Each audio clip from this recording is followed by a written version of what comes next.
I'm Troy Jakoski.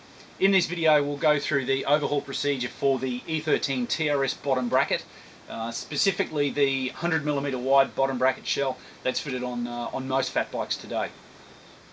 Now the bearings used in the E13 TRS bottom bracket are a little bit different to a lot of other bottom bracket kits that are out there. They use angular contact bearings.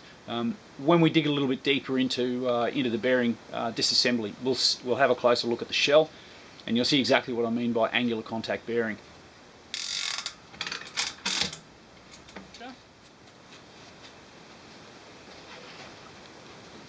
Go through and remove that crank arm. Use a soft face hammer just to lightly tap that spindle out. Should only take a little knock there just to break the stiction. What you'll be left with now is the bottom bracket cup still in the frame. Now this service will be done with the BB cups still in the frame.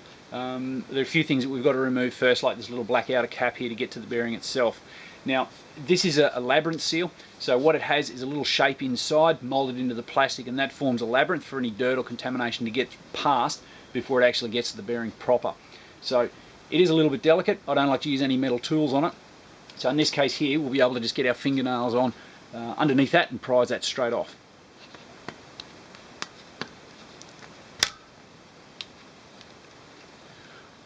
What we are down to now is the primary seal level. We can take our sharp blade and just prise that little guy out there. Okay, so with the bearing at this point, there are several things that we can do. We can go through and do a minor service on this, clean out all the excess grease away from that bearing, and then repack with some fresh grease, work it through to really get it firmly bedded in that bearing. Put the seal back on, put that primary seal back on, reinstall the cranks and call it done. We're going to go to the next level with this bearing service. We're going to pop out that inner race on the bearing, pull the bearing cartridge out, and have a look and inspect all those bearing races to make sure there's no corrosion or any pitting. So using a screwdriver against the back edge of that inner race, very gently prise that inner race out, just a very small amount until you see that pop out like so. Now at this point, reposition your screwdriver so your screwdriver is driving directly on that inner race and not tearing the lip off that inner seal, that back seal that's inside the cartridge. So once you've repositioned your screwdriver, just give a small amount of leverage and that inner race will pop straight out, revealing the bearing holder. Cup your hand underneath it, just dig that out there with a fingernail. So now you can just go through and clean that outer race on that bearing shell still in the bottom bracket cup. Get a good torch. Go through and have a good close look at all of the bearing surfaces as well as the inner lips on that seal to make sure that nothing's amiss. If you do have a failure of that inner seal, any water that builds up in the bottom bracket shell will go straight into that bearing, and of course you'll end up with contamination pretty quick. So when we talk about angular contact bearings, we're talking about a bearing that has a full shoulder like that and then the hollow for the bearing and the retainer to run through.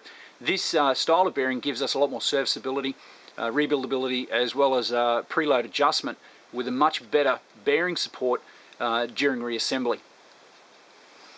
Now I've just got the bearing there and loosen a cup, add a little bit of solvent, and just run that through with a nice soft brush, just get rid of any contaminants that might be on that bearing and the retainer.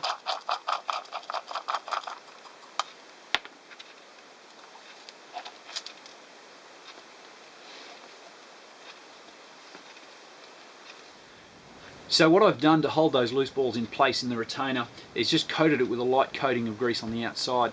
The grease I'm using is a bearing specific grease. It's Teflon fortified and it's very highly resistant to wash out, so it's very waterproof grease. With fill ratios, many manufacturers will use about a 10 to 15% fill ratio of the cavity inside the bearing itself. So if you use that as a rough rule of thumb, you can overpack it, but it just may reduce the performance of the bearing a little bit in regards to how much grease is inside that cavity. Any excess grease, of course, will just push out past those seals and may improve the sealing effectiveness of the bearing itself.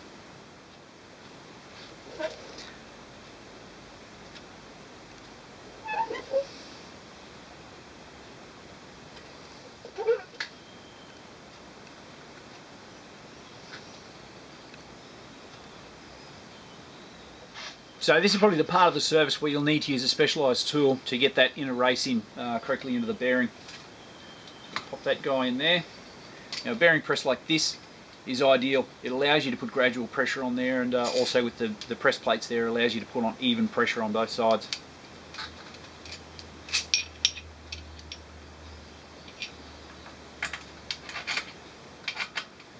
So I'm using the 6806 bearing plate, which is specific to the BB30 standard.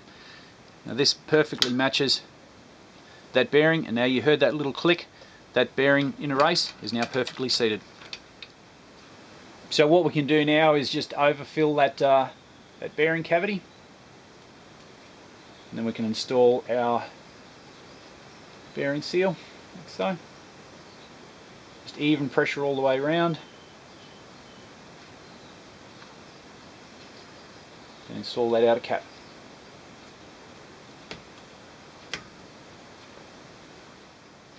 So once we've serviced both bearings, we're ready to assemble the cranks. Put a light coating of grease on all mating surfaces.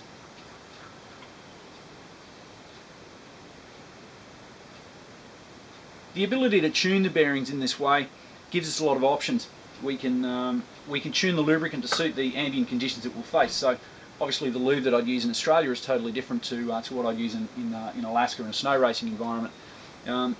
For low temperature applications, I'd probably use something like a Fillwood tenacious oil, which has much better suitability to low ambient temperatures. Well, we're just about done. All we've got to do now is put the left-hand crank arm on, tension up the bearings with the APS tensioner, and the bike's pretty much good to go. My name's Troy Jakoski. Thanks for watching my video.